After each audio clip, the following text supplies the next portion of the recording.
Komið sæl, Korpubikarinn fór fram á Korpustaðavelli hjá Golfklúbbi Reykjavíkur í samvinnu við First Water. Mótið var fyrsta mót tímabilsins á GSI mótaröðinni og fremstu kylfingar landsins voru meðal keppenda.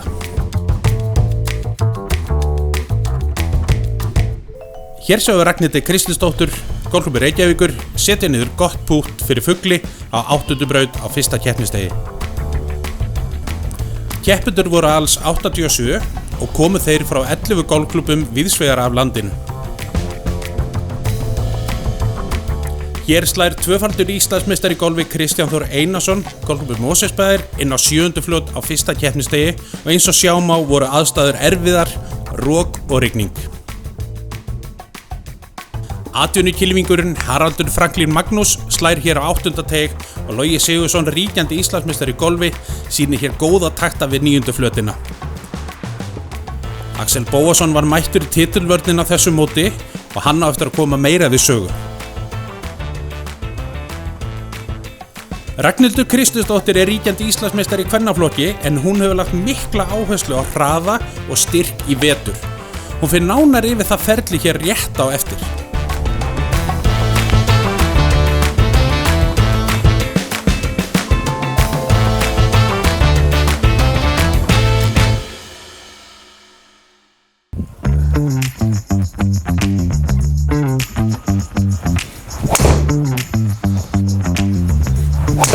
Herði, hérna inn á korpússtöðum erum við að speedtraina, eða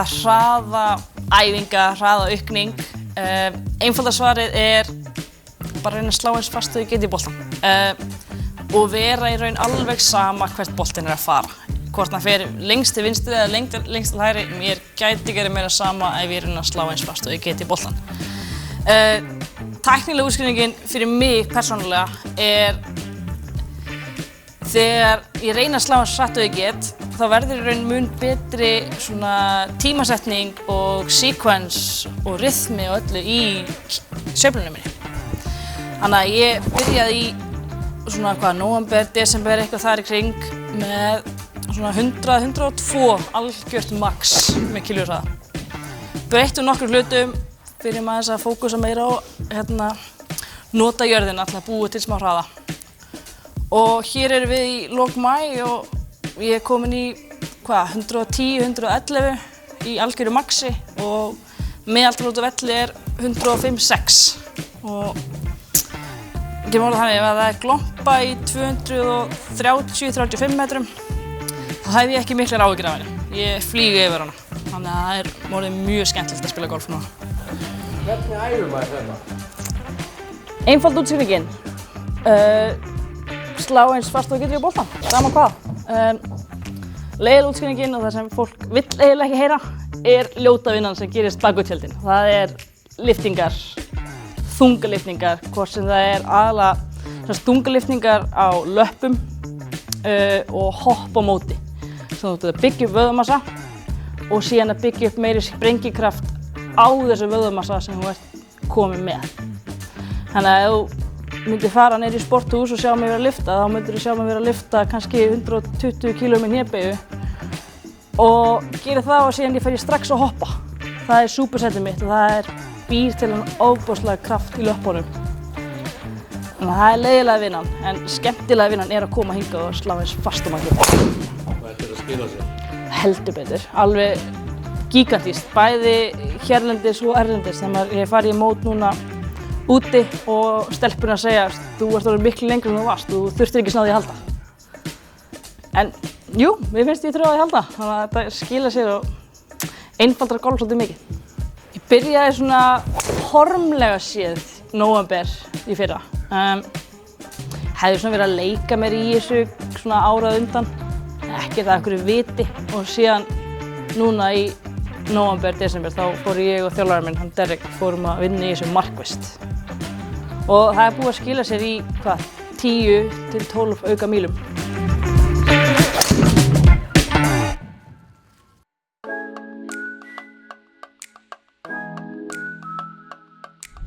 Ragnhildur Kristinsdóttir var með 3 hauka forystu á Guðrúnu Brá Björgvinsdóttur fyrir lokarhringinn, en þær voru nokkru sérflokki á þessu móti.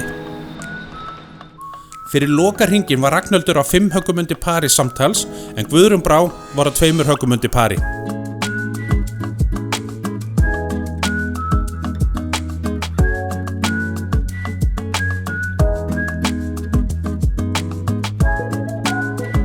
Hér slær Pamela Ósk Hjaltadóttir á 7. braut en aðstæður voru mjög krefjandi á lokahringnum eins og sjá má á þessum myndum. Hér slá þær Guðrún Brá og Ragnhildur á móti sterkum vindi í öðru höggin á 7. braut. Þegar hér var komið sögu var forskot Ragnhildar 1 högg og Guðrún Brá var komin í 1 höggs forystu þegar 9 holur voru eftir.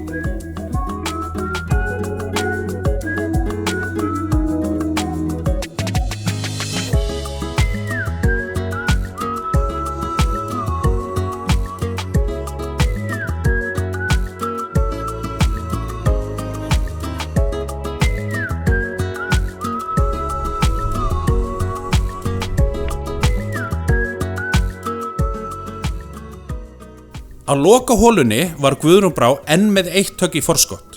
Hér slær Guðrún Brá annað höggin á 18. flötina og kemur sér í fína stöðu.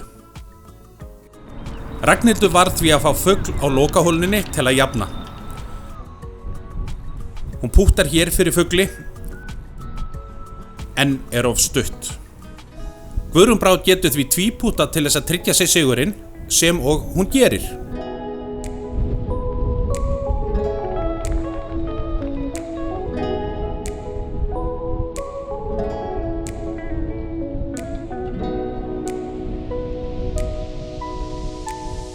Hér sjáum við lokastöðuna í kvennaflokki.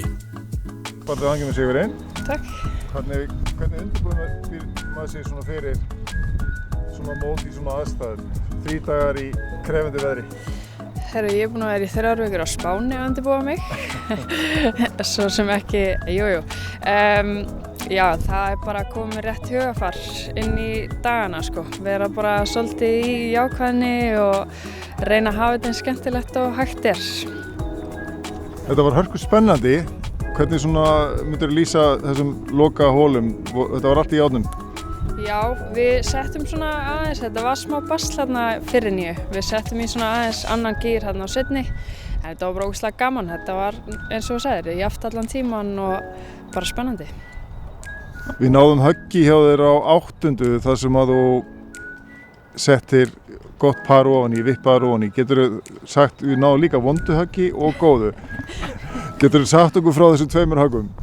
Já, fyrra höggið, hann lá mjög illa og þetta var ótrúlega erfitt högg. Ég þurfti alveg rosa nákvæmt högg til að vera með gott högg. Svo var ég bara mjög pirruð yfir að hafa gert það illa, þannig ég vippaði bara ofan í. Easy par. Gerur þetta oft á hring eða oft á sumri að vippa svona ofan í? Já. Það er svona eitt af mínu sterkasta, myndi ég segja. Hvað er svo framöndan hjá þér, svona næstu vikunar? Ég er að fara út í næstu viku, tek þá 4 vikur á Let Access mótaröðinni, þannig að það er svona næsta. Hvar verða þau? Herru, ég er að fara til Tékklands, svo Spánar og svo 2 mót í Svíþjóð. Og þú verður þá lítið með hérna á Íslandi fram að því, á meðan? Já, náttúrulega ekki á meðan, en ég ætla að koma að vera svo með í júlí, þarna restina af júlí, Íslandsmót og sveitakeppni. En 200 keilisigur hérna í Korpu bikarnum, þið hljótið að vera ánægð með það? Við frændsystkini erum mjög ánægð með það. Til hamingju. Takk. Í karlaflokki var keppni mjög spennandi allt fram á lokahóluna. Hér er Andri Þór Björnsson að slá inn á 11. flötina en hann var í baráttunni sigurinn allt fram á lokahóluna.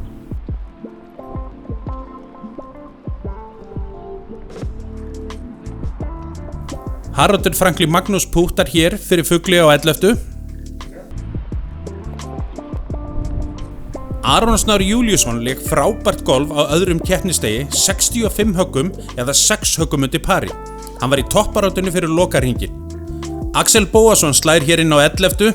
og kemur sér í fuglafæri sem hann nýtti ekki.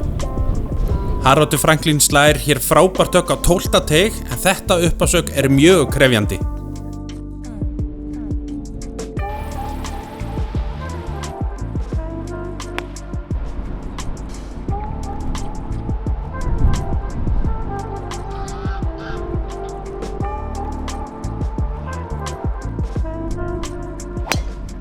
Aron Emil Gunnarsson slær hér á 15. teig en hann var jafn Axel Bóasinni á pari samtals þegar þeir komu á lokahóluna.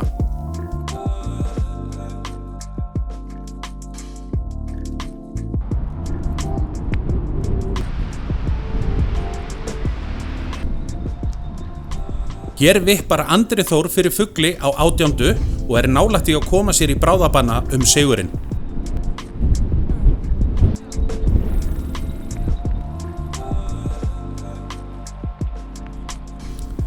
Hér sjáum við uppásöggið á 18. frá Aroni Emil en bolti fór langt til vinstri og hann þurfti að taka víti og slá þriðja höggið þar sem boltinn fór inn í vítasvæðið. Axel Bóasson gerði engin mistök í innahögginu á 18. af rúmlega 150 metra færi, tryggði parið og varði þar með titilinn frá því í fyrra. Hér sjáum við lokastöðuna í karlaflokki. Við ætlum að byrja þetta óskættur hangju með sigurinn. Hérna þolinmæði í svona veðri, hvernig myndir að lýsa þessu hugar ástandi sem þú varst að vera í til að spila 54 hólur í mjög erfiðum aðstæðum? Þetta er bara eitthvað, þegar við fáum svona veður hérna, sem gerist nú stundum á GSI-mótorinu, við fáum bara heila helgi sem er dálítið svona strempin. Þú ert bara að reyna að fá pör eitthvað meginn og svo nýtur það ekki fyrir að færa það og hérna, öðruvísi þolinmæði en maður vanur að reyna kannski úti en þetta er samt alltaf góð æfing og þolinmæðin er bara dyggð algjörlega og þeir sem eru rólegastir og eru svona að gera rauninu ekki mistök, þeir yfirleitt eru hann í topp 3, topp 4. Hvernig dregur þetta mót saman? Þú ert á parinu samtals eða ekki eftir 54? Já, bara nokkuð sáttur sko, eins og segir fyrir krefjandi aðstæður þá bara var ég bara nokkuð sáttur, já, bara var að slá fínt. Púta fínt, það var ekkert mikið mistök akkurat, þannig að ég er bara nokkuð spenntur fyrir til þess núna bara að koma til mótið þegar mér. Það búið að vera nóg að gera, þú búin að vera að spila á Challenge Tour, búin að vera í Asíu og bara út allt. Hvernig hvað er svo framöndan hjá þér? Ég er að fara núna í 2 vikur núna, spát Tékkland, kem heim í viku, svo aftur út í 1 viku og svo kemur eitthvað 2 vikar pásu í júlí. Þannig að það er nóg að gera. Svo líka nóg að gera í lífinu sjálfu, það er búin að eignast dreng, eða ekki rétt um mér? Og dreng sem er að hlaupa akkurat og svo er með eina stúlku akkurat, eina stúlku heima. Það er nóg að gera? Það er nóg að gera og þetta er bara sem betur fyrir með góða konu með hlið og leyfir mér að ferðast heiminn og gera það sem ég elska og hún er þetta bara frábær móðir og get ekki hugsað mér betri einstakling með mér í þessu.